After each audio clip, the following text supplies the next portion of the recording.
We're going to switch over to the second part of our lunch, and Mal, I'd like to, you all met Mal this morning and yesterday as well. He was our outgoing president of the board, but has done a lot to move this board along. And I also want to call up some other individuals who have agreed to join us here today. Mitchell Pearlman. Mitchell, if you'll come back up here. And then also we are lucky to have some of our founders as well here.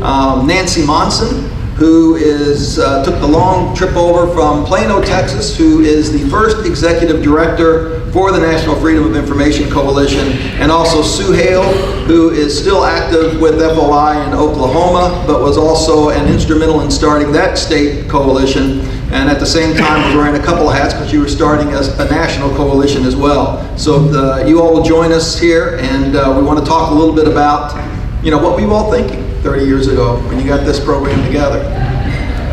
I'm in awe of these folks that are up here with me. I'm a relative newcomer. I joined the board of NFOIC in 2004. These folks were around and founded it, which is quite amazing. But I do want to talk a little bit about our organization in Maine, how I got involved in all of this. Like most states, we'd have groups formed to fight particular bills. Someone would bring in a bill that would exempt this or exempt that, and we'd kind of put an ad hoc coalition together. Well, those of us who cover politics, myself included, we're looking around and who's most successful in our legislature? It's not a particular group, it's a coalition. The more folks you can get involved with a broad spectrum of interests, the better you are. So we sat down in the offices of the Natural Resources Council of Maine, which is an environmental group. Joining us was the Civil Liberties Union, Society of Professional Journalists, the Broadcasters Association, the Newspapers Association, and a group that I was particularly proud to get involved, the Sportsmen's Alliance of Maine, which by state is very, very important. It has more members than just about any other group. And they joined because they were having problems finding out how the Department of Inland Fisheries and Wildlife was determining which places got which stocking of fish. And the department wouldn't give it up. It was clearly a public record, but this department felt that it was off by itself and was all right. So we got a coalition together that was very broad. I'm leaving folks out. I'm leaving the Trial Lawyers Association out. I'm leaving other folks that joined in that first coalition. And we formed in 2000. Now, as I've told the board, it's kind of funny because when we formed, we had no idea NFOIC existed, even though it had been around. And we just went off and did it by ourselves. We had a pro bono attorney that drew up the paperwork. And then in the process of creating our organization, we found out there was this national group based down in Texas at the time and said, whoa, maybe we should get involved. So I went to my first convention, I believe it was 2002, and said, went back to my organization, the Maine Freedom of Information Coalition, and said, we ought to join this group. There's a lot we can learn from networking with all these other folks. So we did, and the next thing I know, this guy named Hyde Post is saying, well, why don't you join the board? And I said, we just joined the organization. He says, that's all right. We like what you're doing. And we did. We started off from the premise in Maine that we had to sell the legislature that we needed a strong law. How did we do that? We did an audit. And we found out that documents that were clearly public records were being withheld on the basis of 65 to 70% by some municipalities. We took that to the legislature, and the legislature was shocked. They're going, you gotta be kidding, what do you mean? And the way they were so surprised, and this goes back even further, is a lot of Maine towns still have town meetings. I mean, you're talking pure democracy. I remember going with my dad, and all the books of the town would be on a table in the front of the hall. And you literally could go up and look in the books of how money was spent by the town. Couldn't get much more open government than that. So there was this strong history in Maine of openness that somehow was being included by people who just weren't following the law in terms of public records. So we looked around and said, how could we prevent this rather than fighting bad laws? And we looked in an organization that the legislature had created several years previously called the Criminal Law Advisory Commission. Now, this group, mostly lawyers, has the ability to review laws, propose laws to the legislature, and any change in criminal statutes goes to that group for a review. Well, we created, with the support of the legislature, the Right to Know Advisory Committee, which has the authority to review every piece of legislation that comes before our legislature that makes a change in the law. It also set up a process by which they can make recommendations for new laws. And in the heat of the end of the legislative session, which we've all witnessed, we set up a process where any amendments would have to go to the legislature's Judiciary Committee for a separate review before they could be considered on the floor. So we went into it saying, what can we do to prevent bad bills and bad laws? Because one of my mantras is, I would much rather stop a bad law than have to fight it in court. Particularly in a state where the news organizations are pretty parsimonious and they're not going to spend a lot of money on lawyers' fees. They'll do pro bono work, for some lawyers do it, but they won't do very much. So that's, my evolving world of FOIA goes back well beyond when the organization in Maine was formed, when we would fight. And I still have a pin, it was made out of wood, if I remember correctly, that then Governor Angus King gave me when he signed a recodification of the Right to Know law. And what was so interesting is, of course, he's now a United States Senator. And he also has been a strong supporter of open government. He recorded, after leaving the governorship, a whole bunch of videos for us where we had examples of people trying to reach documents, trying to get into meetings, and we used actors and we filmed them all and they put them up online, and they've acted as a tutorial because people did not know. It was part of the education campaign. So we've brought into play political figures to help sell these arguments that we've been making. But what I would like to turn to now, it's a little bit about my background in all of this. I'm a newcomer here. That's right. These people were involved in the creation of this organization 30 years ago. So I'd like to hear, start with Sue. What brought it together? What brought these diverse groups together for, I believe it was called the Congress, something like that was here in Dallas, and that transformed in a couple years into the actual coalition. How did it come about? I can tell you who started it, and that's Nancy Monson here. Yeah. She's the mother of this organization. Well, Mother Monson. How did it start? Well, we heard, way back then, we heard stories just like you just told. And we just kept hearing them over and over. And I guess some of the people out there in the groups that were trying to form. Is that better? The people in the, there were a few groups that already were working on FOI issues. And then there were others who wanted to be. And so we thought, well, we could share our experiences and information and see what we could do to come together. And the other thing was money. We were all broke. I mean, really broke. And we were trying to figure out creative ways to raise funds for the projects and programs that we wanted to do. So anyway, Ralph Langer, who was the president of the organization at the time, and myself got together, and I think he might have thought we were crazy, but nevertheless, didn't he? We don't need another group. But he was supportive. I give him credit for that, and he did a lot in the beginning because he was the first president, I think, of this organization too. Anyway, we thought, well, we'll get everybody together and just share what we're doing, and we did, and that was the meeting at SMU. Anybody out here? I guess we're at, I don't know.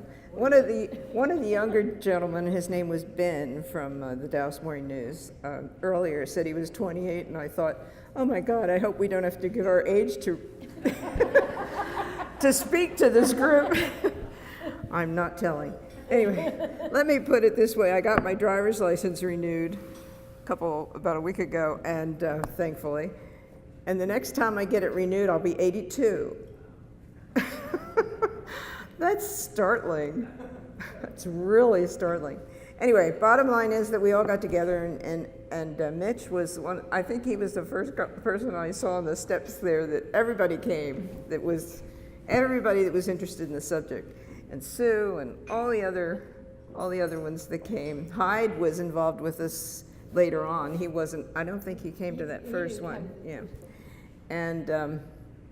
We had posters around telling about all the things we were doing, and we were sharing it all, and it was quite exciting. It actually was. We were very young and passionate and broke, as I say, and we worked on that for a while. And I remember meeting with. Well, Mitch had it all together from the beginning because he was with a government agency that at least gave him some. He was the pro, but then he actually felt that they needed a citizens group as well and started that. And then Sue has started up her group, and we worked on that together for a while. And I had the great privilege actually of going around visiting with an awful lot of the groups. And, we never wanted to say how you should do it because every state was different and you all had your own unique problems or approaches to it, but where we could be supportive of each other, we did. And I don't know what else to say. I related a couple other stories when we had a conference call a week or so ago, and we all started out about the same. When I first came to the foundation, our foundation had been around for a long time, but it was a typical nonprofit organization that was run from everybody's basement, and we were lucky enough to have the Belo Corporation to give us an office and some financial support, and I was hired to be their director. I had been on the board prior to that, but then I was hired to be the director, and I remember everybody on the board at that point in time brought boxes in to my office. I had this small office with a bunch of boxes, and Kelly's here too, isn't she? She's now the executive director of the FOIFT. But anyway, so we sorted out the boxes and we got organized. And at this point in time, I'm not a journalist, I'm not an attorney, I'm just a citizen. But it was something that was dear to my heart. Texas was a very different creature than I was used to. I had come from the Northeast. And in Texas, things were just a little bit less open than I was used to, and so it was. Somebody told me once that the job you want wants you, and I think that's what happened with me. The job I wanted me, which worked out really well. Sorry, I didn't mean to take so long.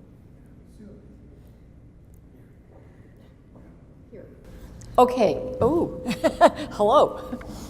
Well, I had already been thinking about, I've been a First Amendment advocate for a long time, but I also was concerned about education.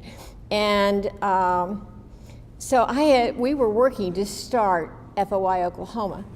So we are celebrating our 30th birthday too. And then heard about NFO, or at that time it wasn't NFOIC, but I wanted to learn what everybody else was doing. And I was also the assistant managing editor at the Oklahoman. So I think I either had a brain aneurysm or something to try to be doing 3 things at one time. Normally that doesn't work out, but I had Nancy, and I met her, and I talked her into coming up to Oklahoma and helping us organize. And we had a place for the Attorney General, who actually was joining the board. We had journalists, but we also had librarians. Anybody out there starting a group should get librarians. Trust me, they're great at doing research. And we had a really compatible group. And then, I don't know how I got on the board of the NFOIC, but it was almost instantaneous. Somebody said, well, why don't you help with this group? So I think that was Ralph. He was very persuasive. And so after the first 2 or 3 months of trying to get FOI Oklahoma together and figuring out a 501c3 program and all of that kind of thing, the next thing I knew, I was also on the board of NFOIC, and I think I was the 3rd president of the organization. I must be getting old because I can't remember. Yeah, well, none of us can. But you were very active, and that's I was very active, and I think that I was very fortunate that my newspaper tolerated this nonsense of me running all over the country. And Nancy inspired me to try to go to other states to get those groups started or give them some advice, and I followed. She got the dream one, though. She got Hawaii. I did get to go to Hawaii. It was such hard duty. All these places I was going, and you went to Hawaii. Well, I also went to Kansas, so come on. But it was really very rewarding, and I think when I look back on it now, I can't think of why I wouldn't have done it. And I'm still involved with FOI Oklahoma. I'm not on the board, but I'm still a member. And money has always been an issue. Money is an issue for all of us who are trying to support nonprofit organizations. So you have to have a passion. You have to be willing to work for nothing. You have to be willing to be in an office with a bunch of boxes or not have an office at all. But I really believe that we needed each other. We were desperate to find people of like minds that we could coordinate with, that we could learn from, that we could do exactly what we've been doing the last day and a half or 2 days. And it's been a marvelous ride. We just need to keep going in that direction. So I'm very optimistic that you push hard enough, you'll get where you're going. And I used to do conferences across the state, and I would always say, freedom ignored is freedom lost. And I truly believe that. If you don't teach people that they have the same right as everybody else to go after those records, you're not doing your job as a citizen of this country. She preached to the choir. Thank you. Well, when Dan asked me to participate in this panel and reminisce about what happened 30 some odd years ago, I said, I have a hard time remembering what I had for breakfast. How am I going to remember what happened 30 years ago? But as I started thinking about it and all the sequence of events that led us here today into this group, it started in Connecticut in 1955 when a group of editors and publishers and news directors of the locally owned news media in Connecticut got together and formed the Connecticut Council on Freedom of Information. And for 20 years, that group fought to pass an open government records and open government meeting law. And in 1975, in the Watergate era, they succeeded. And they created this independent government agency that we call the Connecticut Freedom of Information Commission. And I was asked to be its first executive director and general counsel. And we thought at that time, as we started up, we were acting in a vacuum, that we were inventing the wheel. So we had to think everything out. Then I realized that there were two similar organizations in our neighboring states, one in Massachusetts and one in New York. So I contacted the executive directors there, and we formed a sort of a mini union, now New England First Amendment Coalition, but we would get together a couple times a year on I-90, which intersects the three, Boston, Albany, and Hartford, and have lunches and talk about what's going on in our states. And they were all the same issues. And, you know, in Connecticut, we might have been ahead of the game, or New York might have been ahead of the game in another issue, Boston the same way. And we realized that we could learn an awful lot from each other. Fast forward to 1989, I somehow got contacted by Nancy saying, there are a bunch of us that are getting together here in Dallas in an assembly of people who are interested in freedom of information. You interested in going? Well, I had the luxury of having my own budget that I could manage, and so I somehow found the money to go down to Dallas. And then I heard about this idea, forming a 501c3 nonprofit organization for educational purposes, and that this could actually be within a state a coalition, not just journalists from the news industry who had always been interested in it, but other interested organizations and individuals, and that they could become members and that they could solicit funds as a not-for-profit from philanthropies. That's the lesson I learned in Dallas. So I brought that idea back to Connecticut and talked to the people from Connecticut Council on Freedom of Information. And 2 years later, we formed the Connecticut Foundation for Open Government, which is now a member of this coalition. And that's how we formed. And today, we have 3 organizations that work exclusively for freedom of information, First Amendment issues,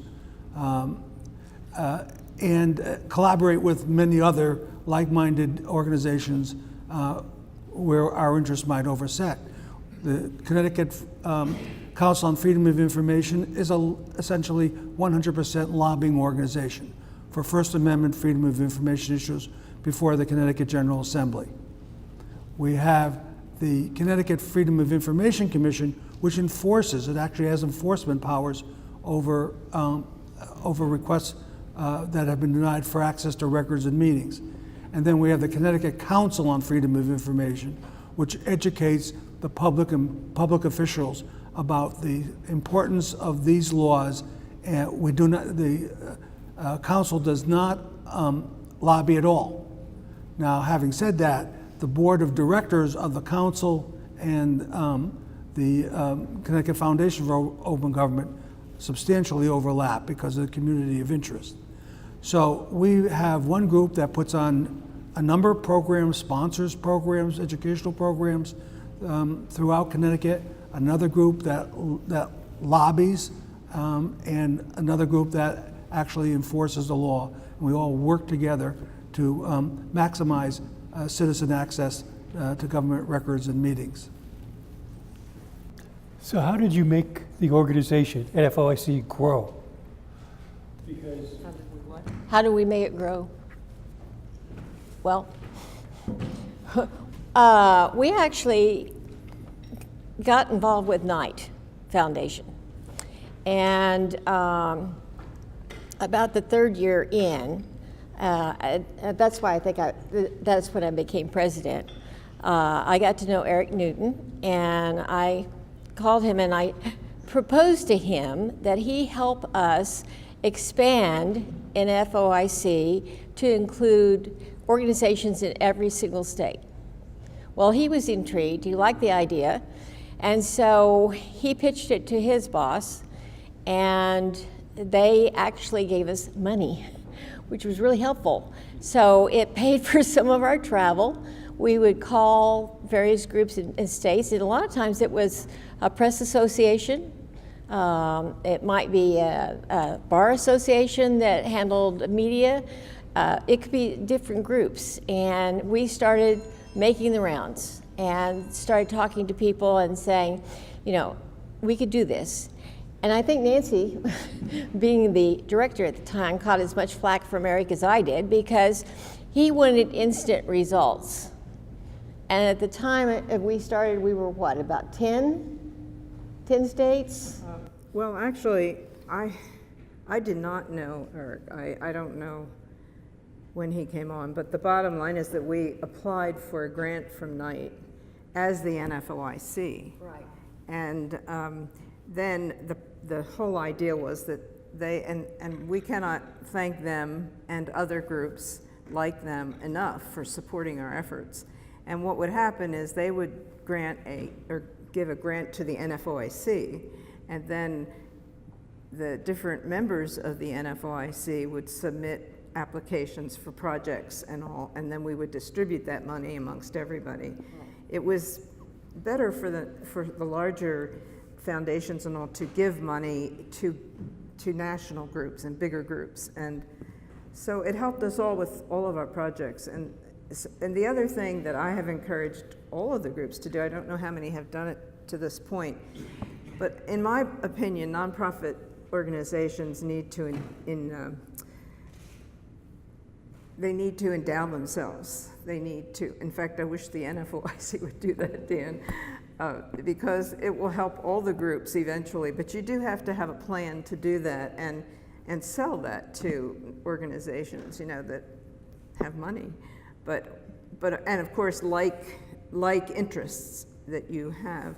So that worked out quite nicely, and we will always be grateful to the Knight Foundation for their help with all of the projects that we did, and it really moved us forward when that type of thing started to happen. And we started doing projects together. And I haven't heard anybody talking about this, or I may have missed it, but we started communicating, which was a novel thing for us all to do across the country.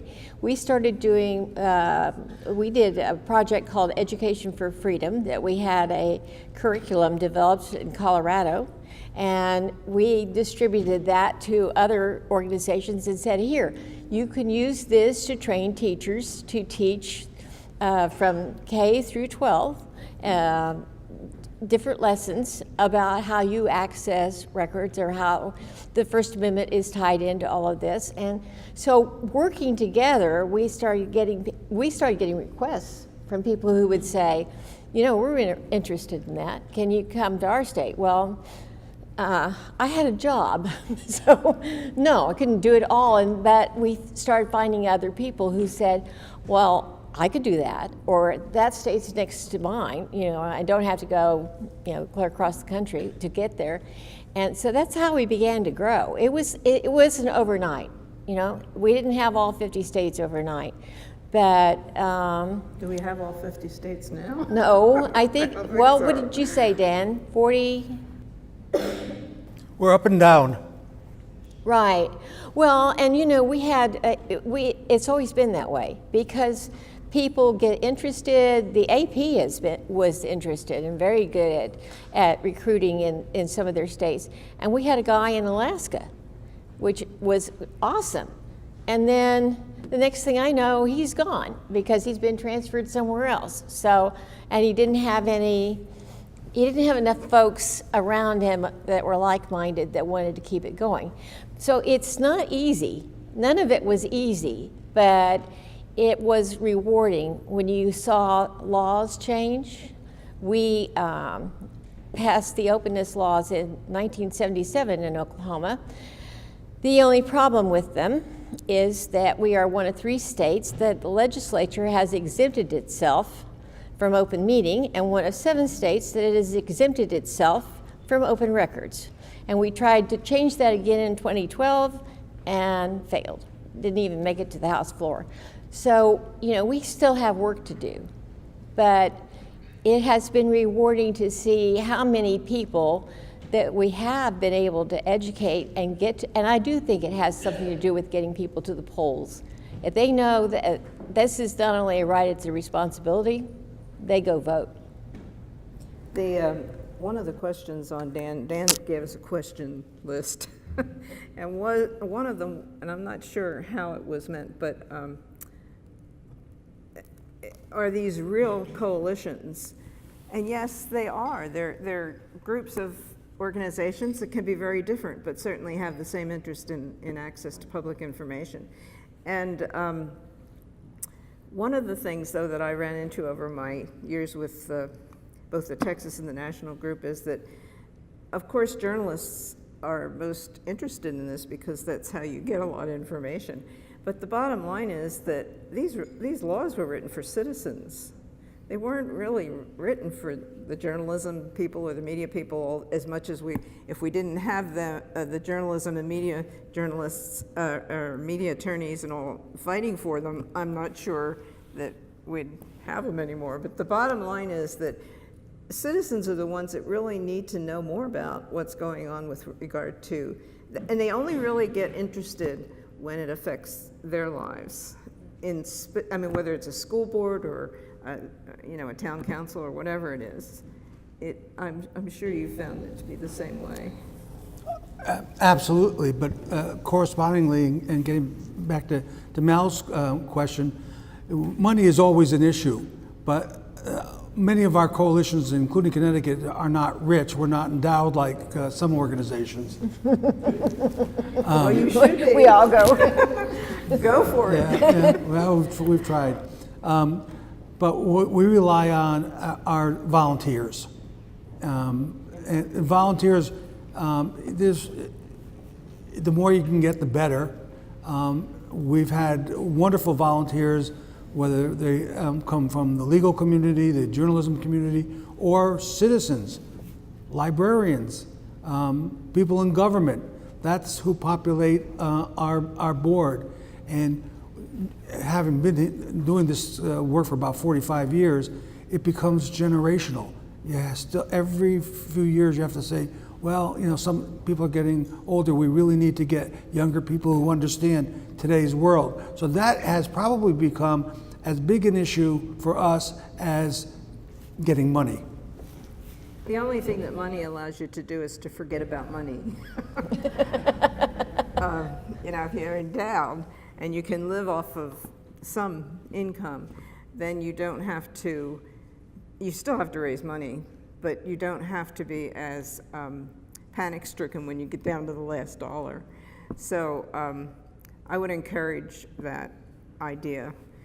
But anyway,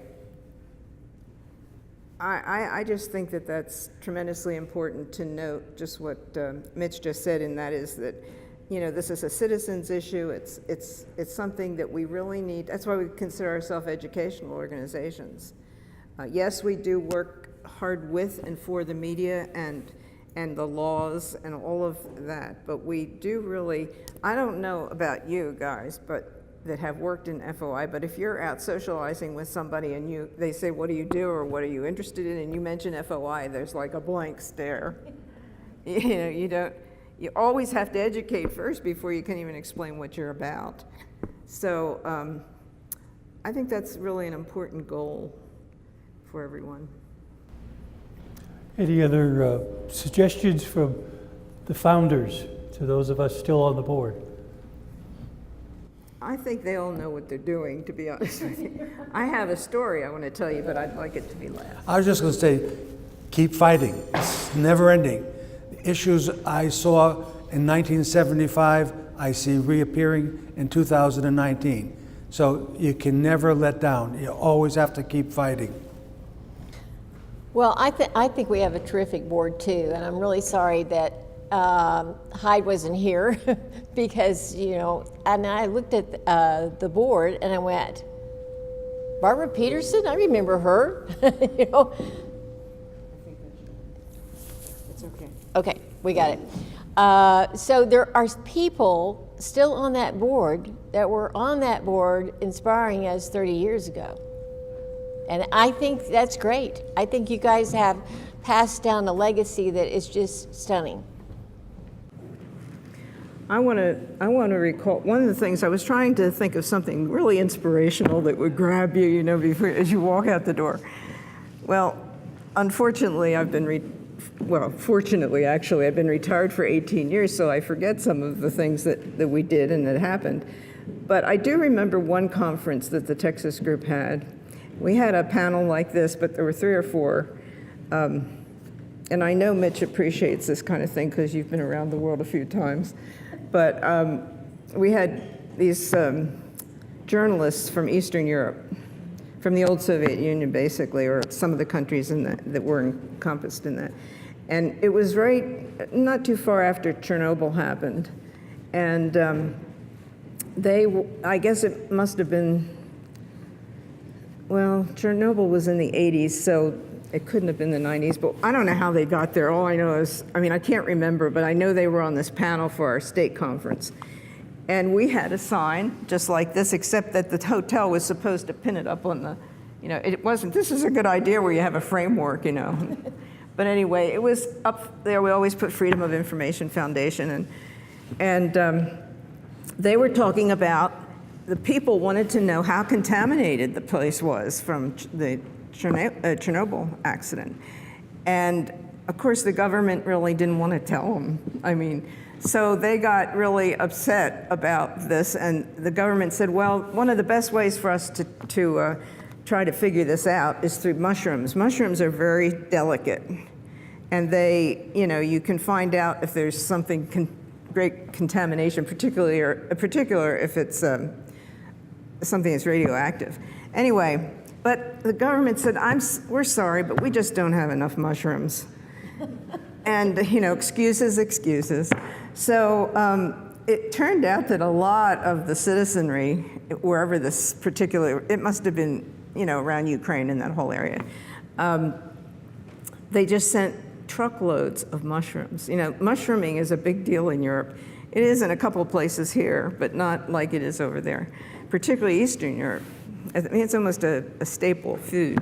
So they sent tons of mushrooms to government to the point where they had more than enough mushrooms to test. And but as they're telling this touching story, and they were very serious, this wasn't funny, our sign started over in that corner, and it started to slide. And it slid just a little bit and a little bit more. And I'm sitting out in the audience, I'm thinking, this cannot be. We're not going to let freedom of information go down the tubes at this point. So he's talking about the mushrooms, the sign is sliding, and I get a couple of us went out to the hotel, and we said, I said, I don't care what you have to do, but that sign cannot slide to the floor. So before it was, they knew I was really, ask my husband when I get determined, I'm pretty determined. So they sent in 2 of their helpers and with big tall ladders, one on each end, and got up and hoisted that sign. And if you don't think of anything else when you leave this conference, you need to remember that you're the mushrooms and you're also the banner. You're also the banner hoisters, if you will. You cannot let that banner fall. If that banner had fallen to the floor after hearing this mushroom story, I would have been really upset. I would have felt I failed, really, as the director of the group. So anyway, remember, you're the banner. You have to carry that banner. And the citizens and all of you are the mushrooms.